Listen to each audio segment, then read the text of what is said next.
the Sour Hour. The Sour Hour. And, yeah, we got stuff to complain about as per usual, so let's get started, man. It's true. There's a lot. Should we start off with the work thing that we left off with? We could start off with work. Okay. That's fine. Work is a constant source of complaints, as I I'm feel sure. I feel like everybody has constant work complaints. Yeah. And so we'll go off with confusing business, because that was what we started with this morning. With, like, my job just deciding to hemorrhage money forever on a new location, and your job deciding to put pieces in opposite ends. Yeah, the refusal to be productive. So, you want to start off? You want me to start off? You go ahead, my friend. Okay, so I work at a sensor intelligence company. There's not a lot of those, so you can probably figure out which one it is. But a while ago, 2017, we started off with a project for a big company that ships stuff everywhere in the world. And if you're reading this right now, it's currently all on fire. That's the name of the company that we're doing this for. Ironically, they also make a product called Fire, but that's neither here nor there. They wanted a new product to help them destroy hard drives from their server farms. And we stepped up to the task, pretty much sniping the contract right out of the people who make the shredders' hands, because they have everything they need to do this. Yeah. And we're just like, oh, no, we can do it so much better. We can't. We're actually using one of their products and just modifying it with our own shit.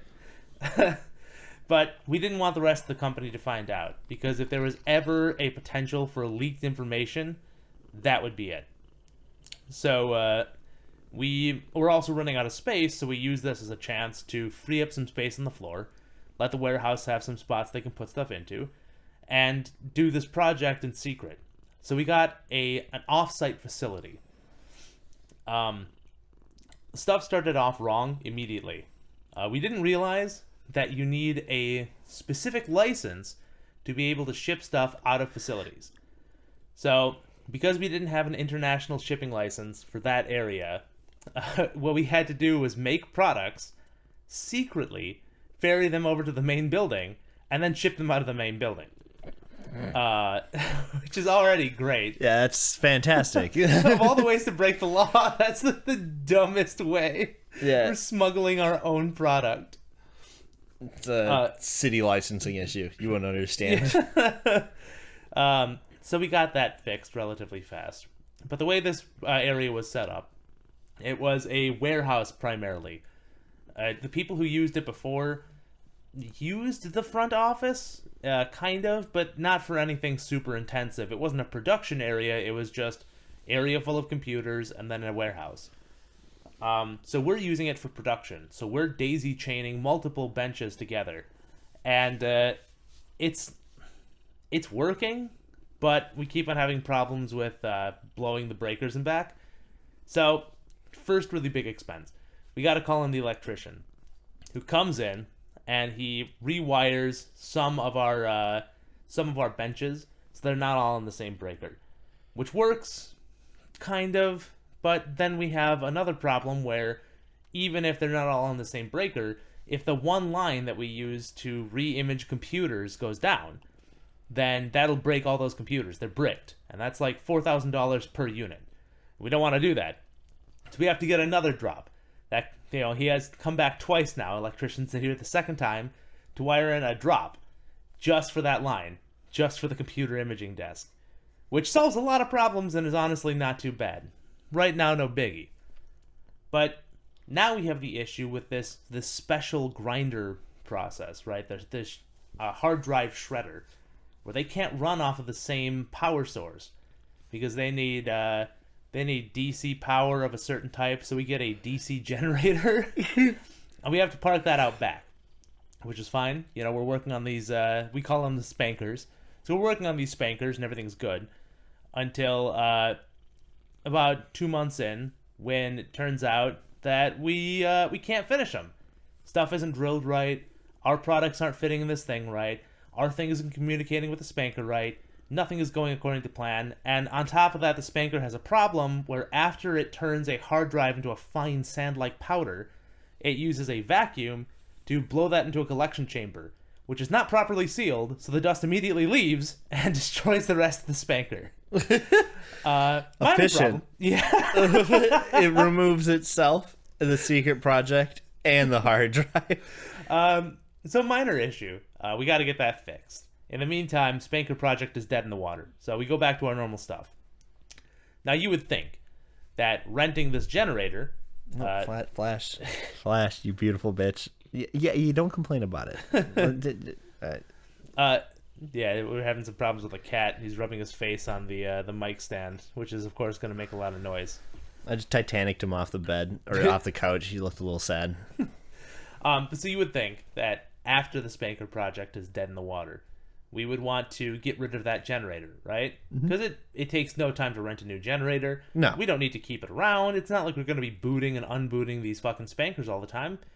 But instead, the company's like, it's just easier to leave it there. And we're like, okay, maybe it'll get back up and running. 2 years later, that generator hasn't been used. It's just been sitting back there the whole time, not doing anything. That generator is $800 a month. And right now, it's just sitting there. We haven't turned it on and off to make sure that the engine still works. It's got diesel in the tank, so that's probably just disgusting by now. It's not a good scene all around. It's efficient. Yeah. But they didn't stop there. So we have normally 2 offices, right? We have the production facility, which has a small office space and is mostly production and warehouse. And then we have the office, the second office, which is all office, with very few pieces for R&D. Well, the main office was running out of space for new people because they were hiring on a bunch of new salespeople to try and pick up on sales. And they decided what they could do is move some of the engineering off-site. And because the building we had moved into had a separate room that was connected exclusively to us, but didn't have anybody in it, that we could move those people from the main office into a new secondary office in the offsite. So, of course, as they are office people, the carpet walkers, as it were, they can't get anything less than the absolute best. So they went through and they spent about $2,000 per desk to get desks with an electric motor in them so they could switch from a sitting desk to a standing desk, plus the cubicle walls, plus an individual filing cabinet for each, plus a full-size refrigerator.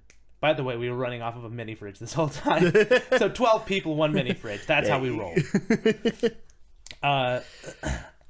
We got all this stuff. And of course, you can't run that off of the same power that we're running everything else on because the breakers are bad. So we got to call the electrician back a third time now. Third time to run power from the back of the warehouse all the way up to the front of the building where the production area is, and then all the way over to the side of the building where the office is. This guy is basically rewiring the entire building right now. When they're done, this whole project with all the drop downs, all the desks, all the new chairs, all that stuff, has cost the company $40,000. $40,000 for this whole thing.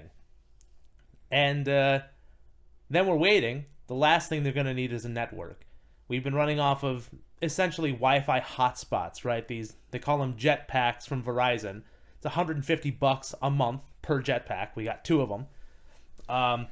And then a VPN, so we can connect directly to Germany without having to go through the greater internet, so nobody can find our secret files. And for that, it's another, I think, $500 per VPN. We have 3 VPNs, so that's $15,000 per that.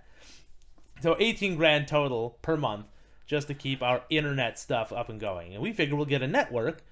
It'll be a bit to install the infrastructure, but once it's in, anybody else could use a network. You know, it's a good thing to have. And we'd be saving a lot of money in the long run. Well, 2 months turns into 5 months, turns into 7 months. We're at almost a year later after they put these desks in. And we get the news, the office people aren't moving in. They won't be here. That's not happening. It's not a real thing. It turns out They found room in the Bloomington office. They just had some extra room sitting around. Nobody noticed them, and they're like, oh, silly us. We could put these guys in that room, and then we're done.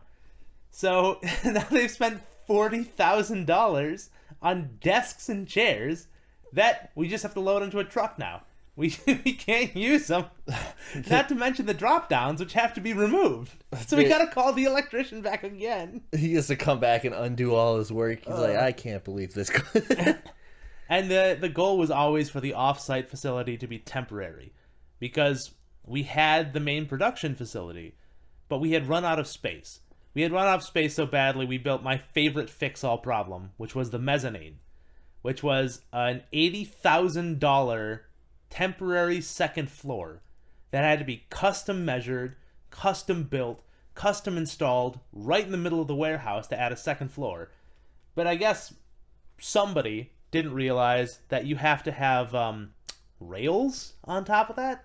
And what is that thing called? Oh yeah, a wall to make sure that the 15-pound scanners don't fall 40 feet onto somebody, because that could be bad. Yeah, some safety precautions. And none of that was installed. So we just couldn't use it. It just got built, and then it sat there. And then the other idea was that the mezzanine would have a conveyor system with an elevator that you could put stuff onto the conveyor and lower it down to the main conveyor for packaging. Well, that elevator never worked.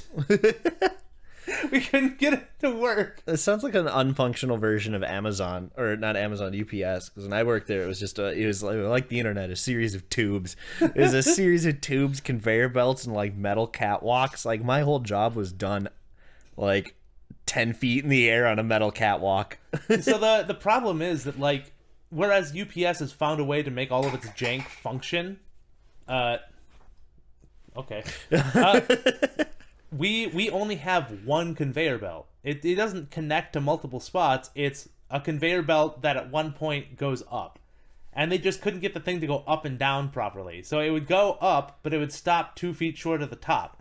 So that lazy Susan, or the dumbwaiter would stop a little too short, so you couldn't put boxes in.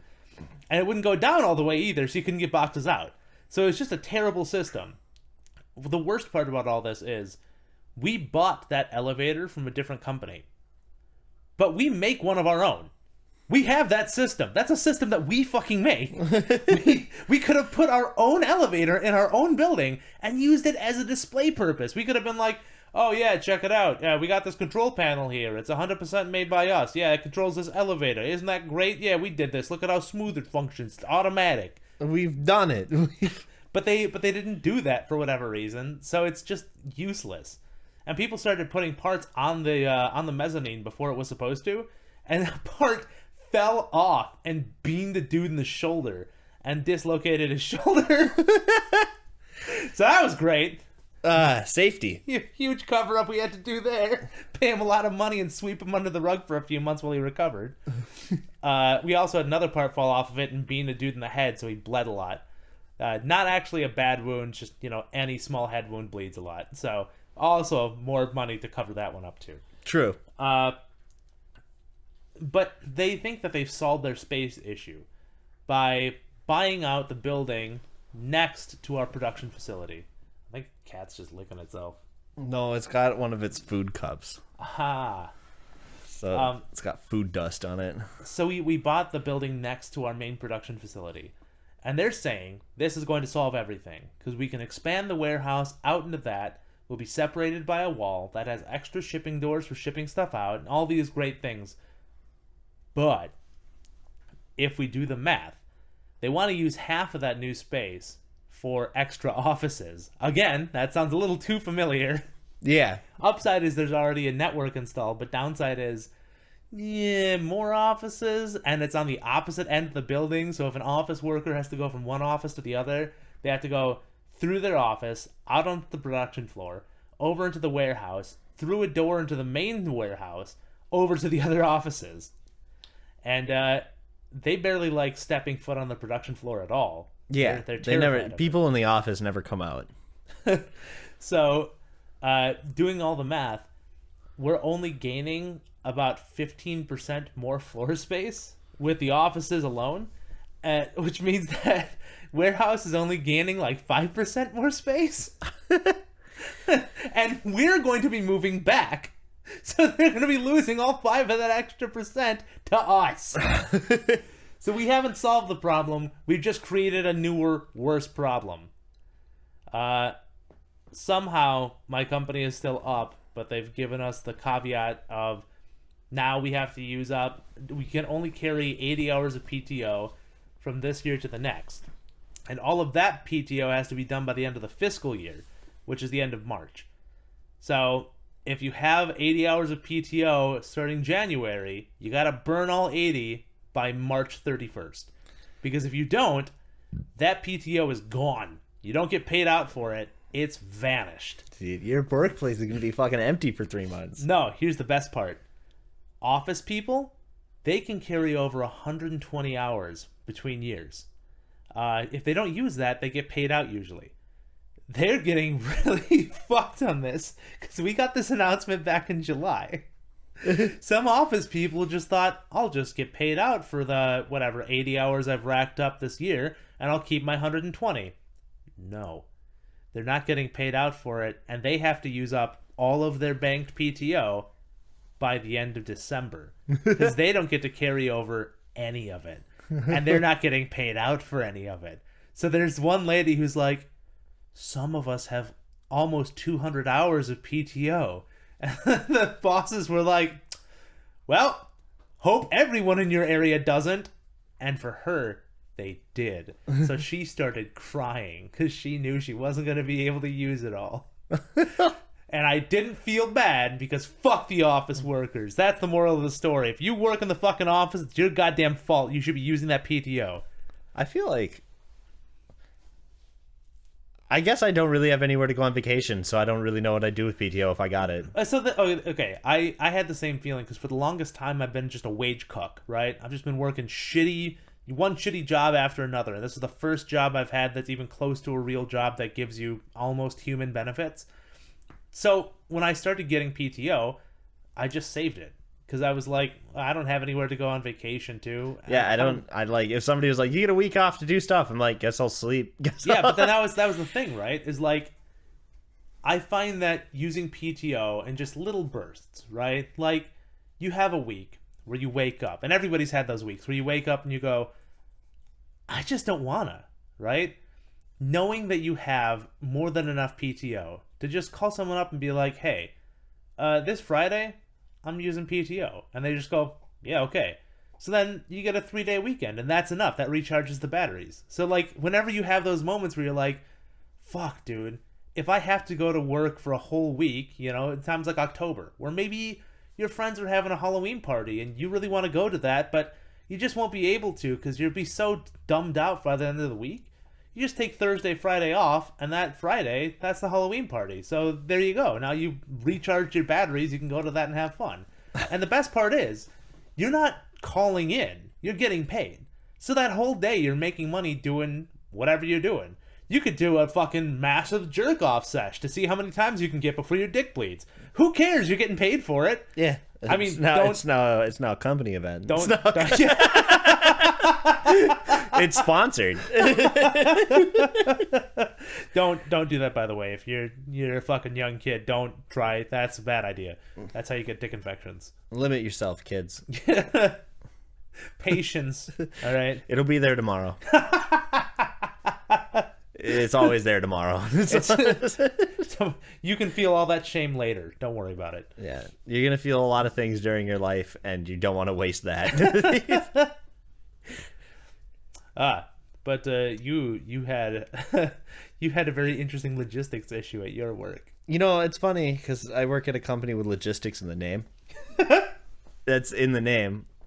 And they have no idea what to do with space or how to ship things sometimes. Like, the company runs, but how they continue to run in the current day and age is astonishing to me. Because, like, I feel like we're in a section where, like, workers are definitely starting to speak up a lot more again about, like, workplace. Because, like, the world's so connected now, and you hear about people, like, overseas who have, like, actual, like, days off and, like, when we say like, oh yeah, we get nothing. There's no benefits. There's no days off. And sometimes they make us come in on Saturday. And they're like, what? Yeah, it's like talking to friends over in the UK, and you're like, oh, it wasn't bad. It was only a 40-hour work week, and their jaw hits the floor. Like, what do you mean 40 hours? This sounds like trash. So where was the break then? Like, you get half an hour for lunch. Like, that's not a lunch, is it? Yeah. So, it's just a bunch of poor practice like that. Like, there's no like, so they hire through temps. Yep. So obviously our work is always stellar, and we always have the world's greatest employees. Which, it's not too bad. A lot of people are there to work. Some of them clearly show up, and I don't know why they got sent here or how they passed the initial interview. Because, like, this man was high when he showed up here, and there's no way he wasn't for every other section of this, including the drug test. But... like, the company it constantly runs out of space. Like, it's too big for its current warehouse, and they just refuse to, like, get another building. Like, there's a clear section we could just put in another building, because they only order the same X amount of products every single time, because that's all their store stocks. They're a big chain store. So they could just take that and put that into another small warehouse with, like, 5 pickers, and if they just hired 5 extra dudes, a supervisor, and a single loader, they could run that entire area for every week for the rest of their lives. That's it. They wouldn't need anything else. And, like, you just have them work, like, 12-hour days, which is, again, insane. But you work 12-hour days. Some people really need that overtime or whatever. You can knock it all out. Easy. I mean, realistically, if you don't even need a designated 5 people. If you just have that be the designated, like, hey, you need OT? There's the OT building. Go there. Yeah, and they just don't, and then they stack everything on the grid, which is needed to stage loads, so you can load them quickly. And so, like, door will go, like, we only have so many open doors because receiving works at the same time as loading, so so we got, like, dudes coming in like, yeah, is this the right place? And I'm like, sure. And they're like, so do you need my paperwork? And I'm like, I'm not the guy. You need to go walk around this warehouse until you find the 2 guys who know what they're doing. You find one of them, you come back, and they'll put you in a door. So, like, he'll back into a door, and then the loading will come out like, hey, is that door open? I'm like, no, we just filled it. So nothing moves for a little bit. It's like an hour or 2 before anything moves. And, like, they can't put it in the door they want, so they have to put it in one side of the building, and it's all located on the other side of the building. So you have to drive a forklift for a few minutes, because we have what is the equivalent to 4 warehouses taped together. Because, like, they bought the building, then they bought the building across the parking lot, and then they just added 2 more buildings onto that building. And we're running out of space on those buildings already. And, like, when I started 2 years ago, there was space, and there was never a problem. In fact, we didn't use the last warehouse, like, at all. It was for backup storage, and nothing of importance was there. And now that shit's driven around like a small NASCAR track because it's only 2 aisles wide, so you just whip shitties in there picking bags. Oh, yeah, dude, this is a wild day for cats. They are just having a hootenanny today. I don't know why either. Yeah, so it seems to just be Bunt. Across the way there is a large black dresser, which has all of the electronics on it, and a small black cat has just dropped into the open space where the switch is located, and has rotated a few times and is now sitting down sniffing at things. It's one of those, like, you can tell he's not trying to fuck anything up, but also fucking things up is part of cats' subconscious. So, cats are great, dude. Oh, but yeah, either way, my company's not great, and it's good segue. Yeah, they're not a cat; they are in fact a dog food mostly. And on that note, loading horse food is awful, and whoever owns horses is the worst human on planet Earth.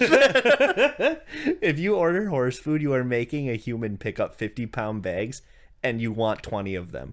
You're the worst animal. Whenever I hand those orders to people, they look at me like I've just shot them. Because that's a lot of weight. I don't know, it's what, fucking That's almost 2,000 pounds of shit. Yeah, it's pretty much a ton of oats. Yeah, it's a ton of just horse grain. Triple Crown can eat my ass. And that's a standing offer, Triple Crown. So if you want to eat Austin's ass, Yeah, let us know. If you want to act like the barnyard animal you are, go straight into the brown hole. I'm right here.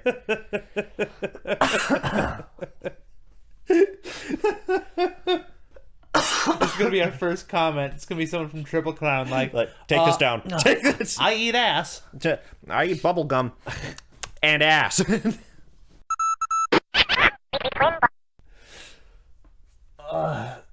Why is it so hard to find decent work?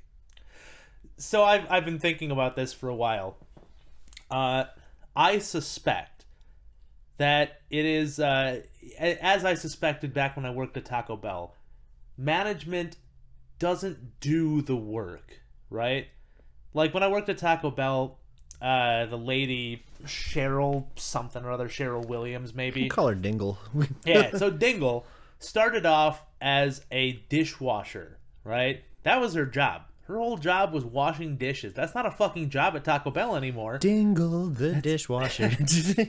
And from there, she worked her way up, got to management, got to supervisor, became a district manager, got into the actual corporate office, started doing stuff, and now she's the co-CEO or whatever of Border Foods. It's a good climb. I don't know if she still is now, but so that's the thing, right? A lot of these people who are in these positions fought tooth and nail and clawed and backstabbed their way to get to the spot that they are. And, I'm not saying that the corporate climate is all about backstabbing. Some people can actually legitimately get to where they are because of merit. But that's not always the case. And if you've ever worked a job with somebody who backstabbed their way to the top, you know what I'm fucking talking about. Looking at you, sales. It's always sales. Fuck sales. But it's the guy with a smile. But you get these people who get into a position, and it's been so long since I've actually been out on the floor doing the stuff that they don't remember what it's like. They don't have to do it, so they don't really know.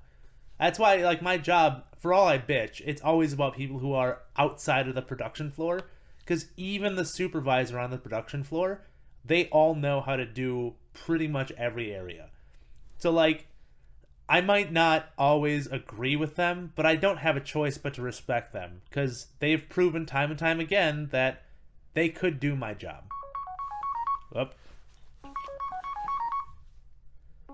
Is it your dad? No, it's Joe. So I actually want to answer this. Put it on speaker. Hold on, Joe. 1 sec. Did you guys eat or nah? I'm assuming you did. Yeah, we did eat. Fuck. So that was Austin's younger brother. Yeah. Well, we'll see how much of that actually makes it in the episode. Although I am 100% sidetracked now on what we were talking about. Oh, right. Yeah, the corporate climb. The thing is that when they get so far removed, they absolutely 100% forget what it means to do the job. So, like for us, we have these building planners, right? They're the builder planners. They're supposed to set up our schedule, plan out for what the guys out in the field are going to have to be building. So they'll get an order from the salespeople. They'll be like, "Hey, UPS just bought 1,000 of these VMS kits, and we need those sent out." We go, okay. So he looks at the schedule, figures out what everything needs to be done, when it needs to be done by, what's the best time to start this so that it'll finish on time, ship out on time, and we'll be able to have a little bit of wiggle room for delays. Well, our guy who does this, we'll call him Jim. Jim, he's never worked on the floor. That's the worst. He has no idea how much time this stuff takes. So when he looks at something and sees that it says 30 hours, he assumes that 30 hours will divide evenly among 4 people, right? Which is what? 7.5 hours. That's doable in a day, right? And 7.5 hours, realistically, it's more like 5 hours. You people work faster than that. That's just an average. That's what he thinks. So he'll send this out. And he doesn't know that for each of these VMS kits, right, there's 10 of them or something. That's going to be a stripper pole. That is an 8-foot long metal hollow pole that we can attach stuff to. Well, that means we need 8-foot pallets. We can only fit 4 8-foot pallets in the area. There's 8 of these orders. That means we can only do these 4 at a time. We got to split the entire order in half. And then we got to find space for those 8-foot pallets. They have to go somewhere, and our warehouse is pretty full. So, not to mention that panels right next to us, they got to make stuff. And every single one of these VMSs has to be individually programmed. We only have one computer to do that. And it takes about 15 minutes per VMS. There's 4 VMSs per system. So every system takes minimum 1 hour to complete. That's 8 hours just programming VMSs. Yeah. There's no way. There's no way that we can complete this 30-hour thing in one day. Because even if every single VMS is here, and they all work, and all the cloning plugs are here, and everything is on site, one dude for 8 hours is just on the computer making a VMS function. It doesn't work. Nope. And that won't be the only order for that day. We'll end up with like 70-hour work days because they're like, so there's a 30-hour, we'll put on 2 more 20 hours. Yeah, that'll be good, right? But there's just no way. Yeah, our receiving is a lot like that too. So the guys in that work in our office have never worked in the warehouse floor. No one, to my knowledge, has moved from office to warehouse or warehouse to office. They are pretty much 2 separate companies that sometimes talk to each other. Yep. The receiving manager is heated all the time at, we'll call him Jim Bob. Okay. Jim Bob, the orderer. Oh, another stupid thing on our company in particular is that the orderers get bonuses if they order X amount of product from the companies. God. Because the companies incentivize our people to order as much as they can from them because, that's money for the company. So they're like, oh, we'll slide this employee X amount of dollars if he orders X amount of dollars worth of product, which is the worst thing our company could ever allow because now Jim Bob's sitting over there like, well, I want an extra slick paycheck here, so I'm going to fucking order 2 whole trucks of, let's pick a dog food company. Let's say Loyal, because I hate Loyal. Their bags are stupid sized. Please, just be normal. Toughies, you're fine. You're weird, but you're fine. Toughies, you get a pass. Loyal, you can get right back on with the other company. Austin's ass well open for eating. Yeah, you can join Triple Crown in the ass eating circle. But so like he'll order 2 trucks of Loyal. We have an entire aisle that's dedicated to Loyal. For 2 sides aisles, our aisles go up 30 feet. We have pickers. We have the cherry pickers. So our pickers go up to 30 feet to pick bags. So like there's a lot of dog food there. I think the math is over 200,000 products are in our warehouse, which is a little impressive. But so like there's a lot of room, but not that much room. There's only 1 aisle for Loyal, and pallets take up a pallet's worth of space. Yeah. And our racks may go up 30 feet, but pallets are 6 foot each, which means you fit like 4 in a spot. Like that's what you get.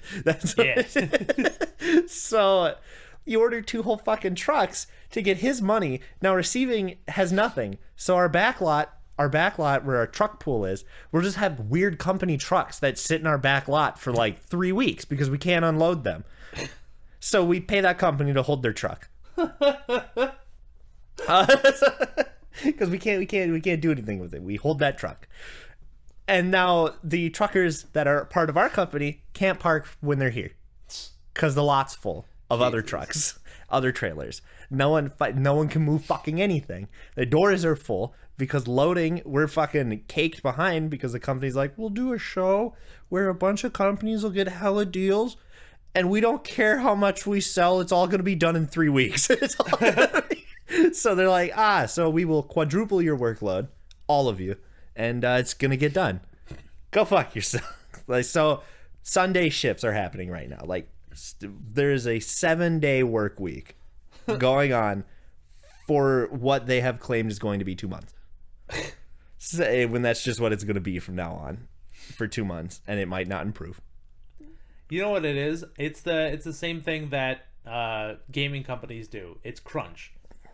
So I don't know. You know a lot Oh, about. I know about crunch. Yeah, it's been in the media a lot, but the horse ball sack crunch. just in case you have somehow fucking lived under a rock, crunch is where in the last few months of a game's development, everybody pushes everything they have into the game, and you'll frequently see people doing 80, 90, 100 plus hour work weeks of 12 hours a day, 7 days a week, this kind of shit, right? So, and depending on your pay type from that company, that might not actually increase your paycheck.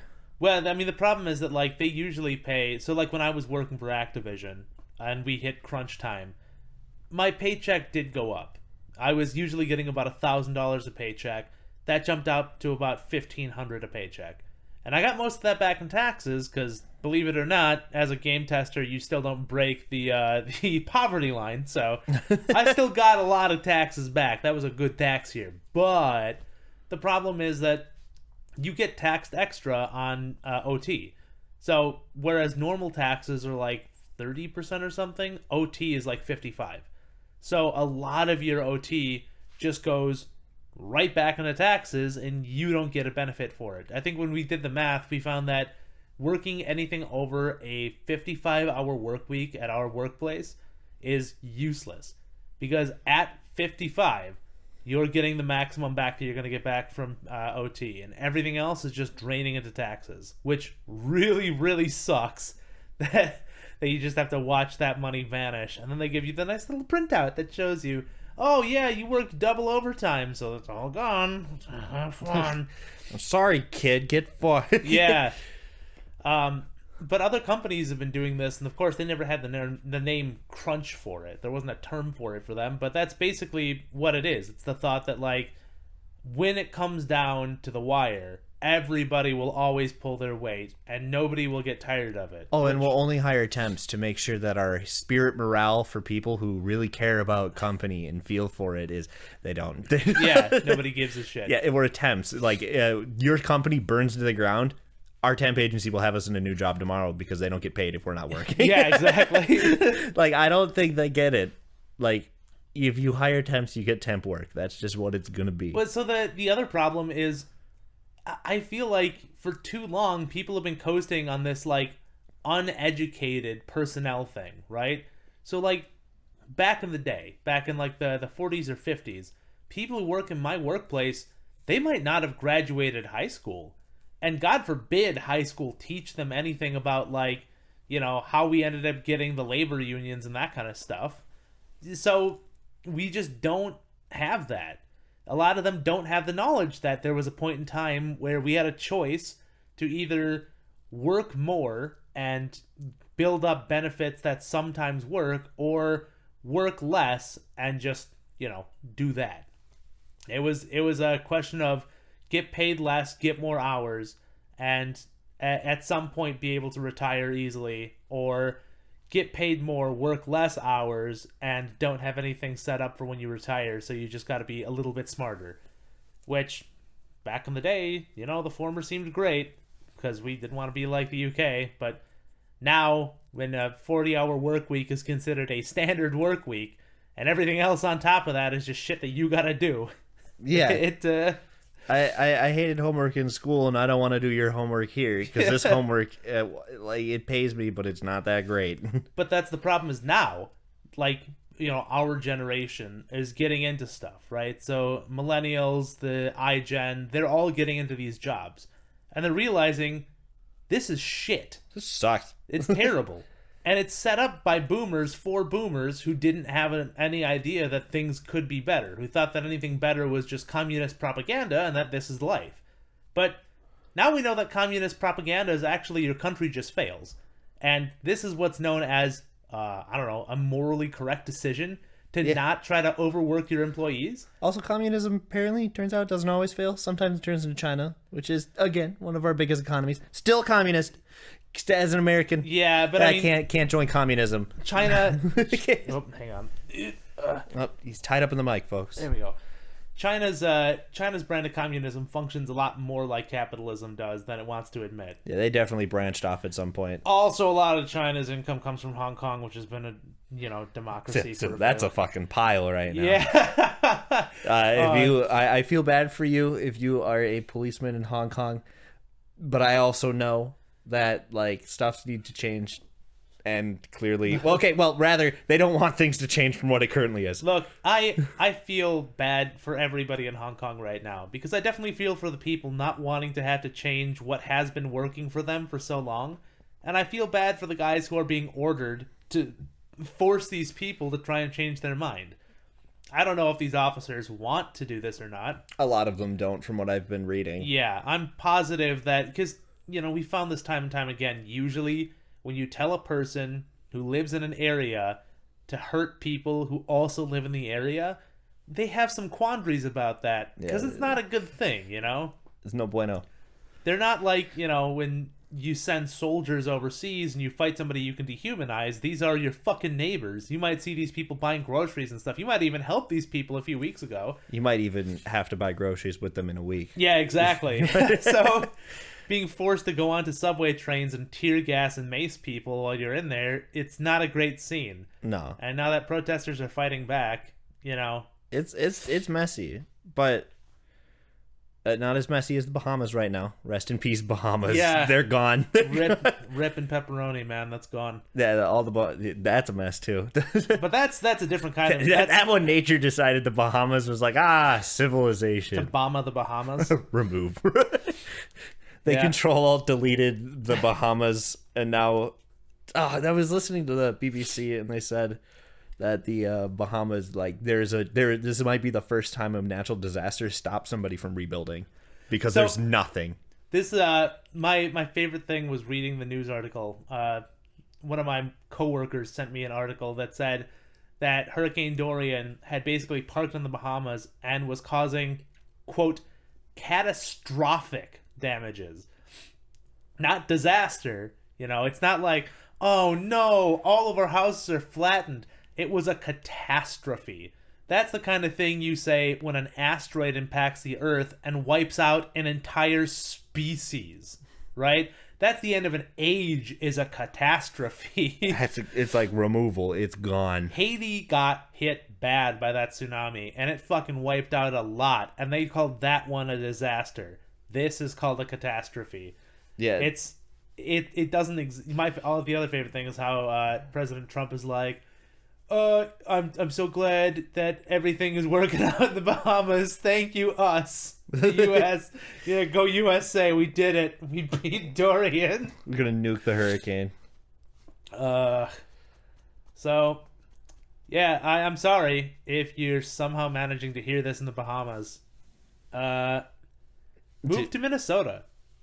Come here. Like, look, I know that you're used to Sometimes tropics. it gets negative 60, but that's a small price to pay. Yeah, look, I mean, downsides, it gets cold here. Downside, when it gets so cold, you have to keep your water running overnight so your pipes don't freeze. But upside, if your pipe does burst, you can fix it. Also, other upsides, we literally have no idea what a hurricane is like. Most people in Minnesota haven't even seen a hurricane or the ocean. So, Yeah, and we got Canada, which is like some of your friendliest immigrants. It's super cool. Also, you can go up, if you want to have a more mild climate, you can go to Duluth. They're right off of the Great Lakes. It's always a little bit more humid there. Yeah, and Duluth in the winter, well, the wind sucks. It sucks even worse. But everything freezes over, and then water splashes up, and that water freezes midair. So, like, the entire coastal area turns into a sheet of ice, and that's fantastic. And, nice people. If you like designer drugs. Are we an advertisement? Kinda. But, okay. Hold that designer drug part at the end. But I think we're really doing a good job. Here's the thing, right? Like, I don't like Minnesota because I fucking hate the cold. But assuming you're listening to this podcast, you're probably an idiot genius, right? So you've probably fucking realized global warming isn't a goddamn hoax, right? The great global climate change, it's on us. And at this point, it's constantly speeding up faster and faster. Science is like, oh, next year it'll be this hot. And we break that record by a long shot, and they go, oh no. This exponential increase is far more exponential than we thought. This isn't a squared, this is a cubed or quadded There's thing. too many small numbers on top of the big number. Yeah. So we're getting warmer. Oh, as a globe, the entire globe is getting warmer, whether we like it or not. The North Pole is fucked. Like, we just got to accept that right now. those glaciers aren't going to make it.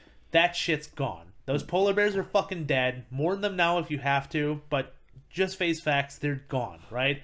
Unless you live in Canada, in which case prepare for new polar bear friends because they live there now. No, they're becoming brown. That's the thing. That we're actually watching polar bears evolve into brown bears.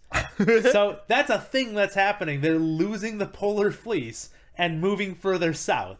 So they're still like polar bears. They're just giant, shaggy brown bears. It's a new species of bear before our eyes. So you can remember back when they were white, but that's not what they're going to be for much longer. So the north is going to be gone. The South Pole is going to have longer summers and become an actual landmass, and the ocean is going to rise. And the equator is going to become unlivable. Yeah. So, I mean, look, Minnesota used to have a really shitty track record, right? Our summers were too hot, our winters were too cold.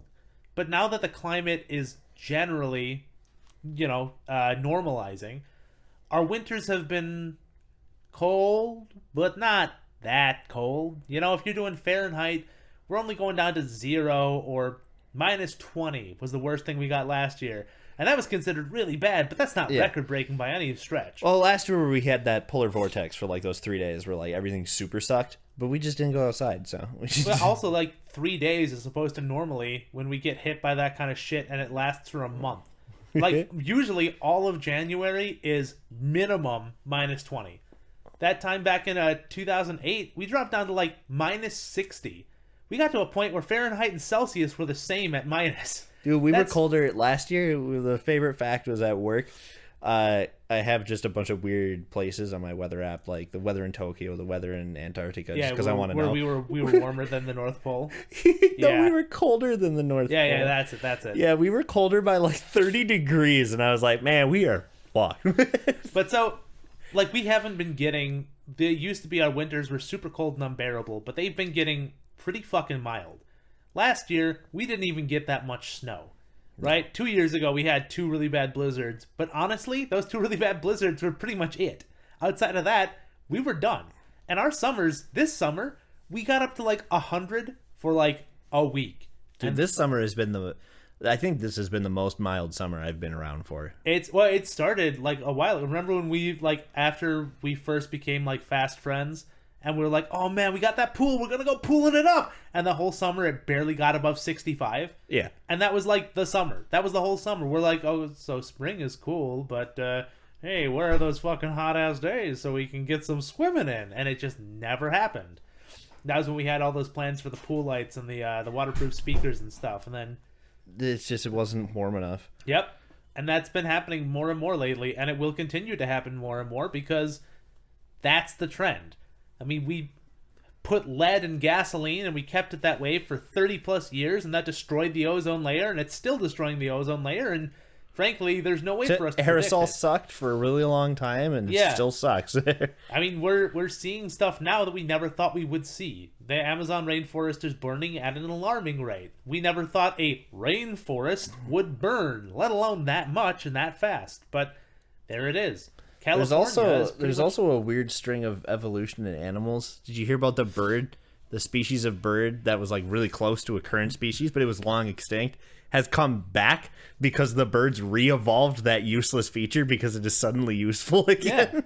Yeah. So I think it's like a flat bill compared to the pointy bill. I was like, okay, so at least nature's working on this. Well, and that's the thing too, is like humanity would evolve too, but we have taken ourselves out of natural evolution. We don't evolve anymore because we don't have to worry about affecting or being affected by the climate or anything else in our environment. We change the environment to suit what we are. Yeah. So our evolutions are like smaller internal organs that we don't probably need. Well, our evolution right now has been to get more cancer. So yeah. That's great. That's a great evolutionary trait. Not gonna lie, I understand if you have alopecia and you don't have hair, and you're probably really self-conscious. I envy you slightly, because if I was born 100% bald, at this point in my life, I think I'd be okay with that as a hairy 25-year-old man.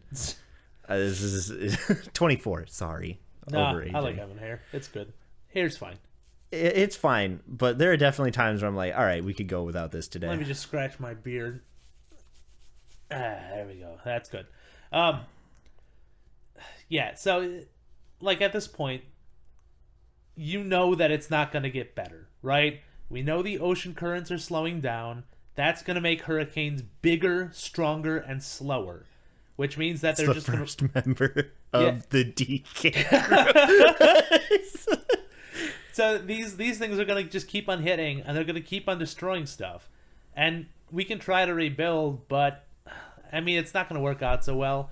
And let's face it, you could move to the U.S., right? I mean, Bahamas, I'm sure at least most of you speak English, and if you don't, just don't move to the South, because everyone in the South will hate you, for at least a little bit.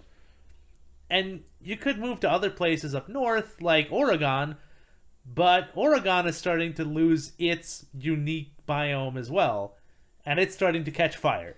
So Oregon's a lot of trees, and if that starts burning, that's not going to stop burning for a long time. So maybe California not Oregon. area is on fire already all the time. Washington has pumas, and that was always a problem, but now it's getting worse. We don't like to talk about it, but it's a problem. Also, it's always raining all the time. It's a little bit depressing, so good chance of suicide there. And you can go to New York, but New York has been getting really bad snowstorms. You move to Britain, but you might get stabbed.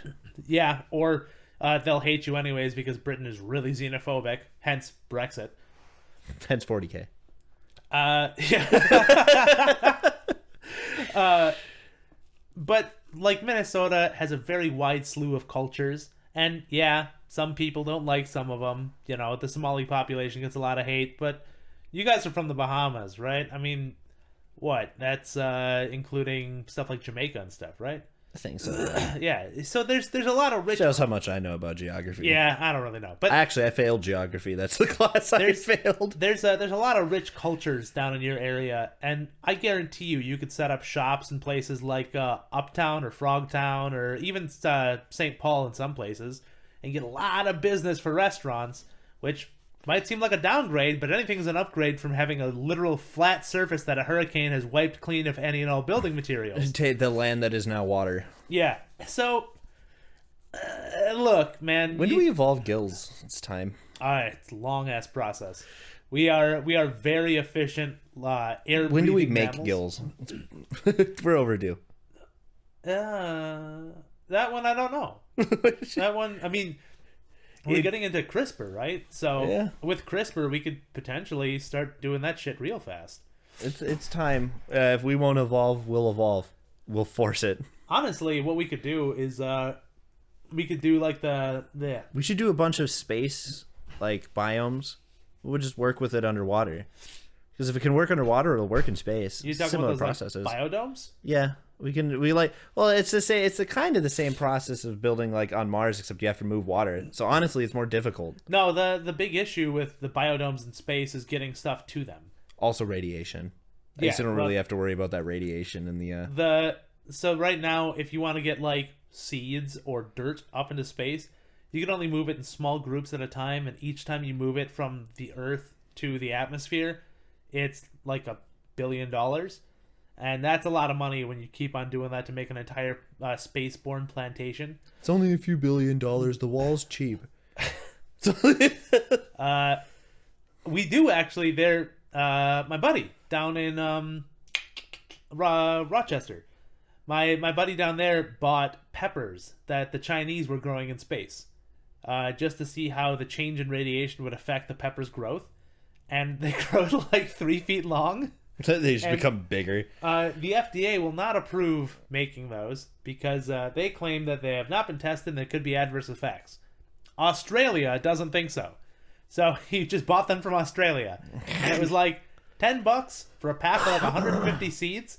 And they're like, just understand that if these get seized by, what's it called? Customs. Yeah, if these get seized by customs, we don't owe you the money back. That's a risk. And he was like, $10 for maybe having 3 foot long peppers? That's fucking awesome. And then when he got them, they were like 150 seeds instead of 100. And they do legitimately grow. That's like, obviously in gravity, it's a little less, but they're like 2.5 foot long peppers. And they're still good, so. Still peppers. Yeah, I mean, we could potentially move stuff up there, but we'd need like the space elevator to make that a feasible thing. Yeah, I'm just excited for space, and it's so far away still. Yeah. Yeah, it is. It's unfortunate. That's a thing to be sour about. So, next episode we should have a theme of some kind. I'm thinking We had a theme this episode. we're gonna have a like a planned theme, one where we may need to take notes. I want to talk about art and stuff next time. Okay. I want to talk about. It doesn't matter what kind of art. I don't think it really matters because music, images, video, yeah, like we can all splice that in. But I want to talk about art in some capacity.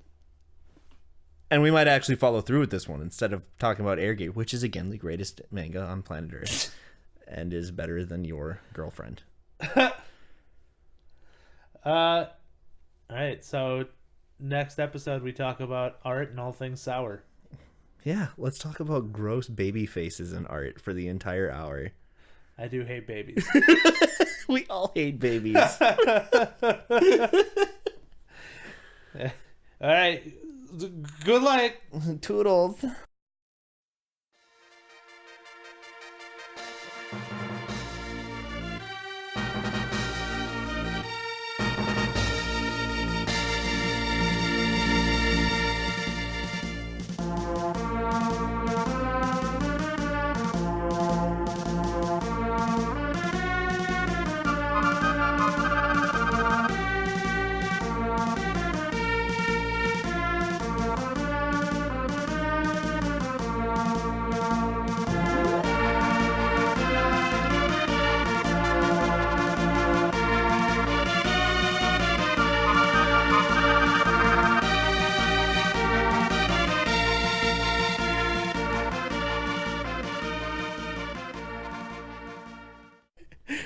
My favorite is Flash doesn't make cute cat noises. He makes guttural.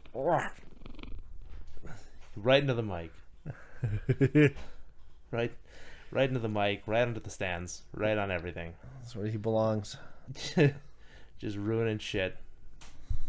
You Yeah, come bud. over to the dark side.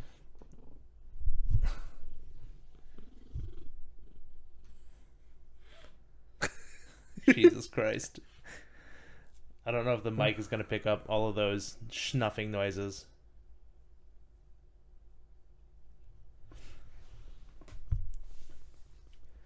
Okay.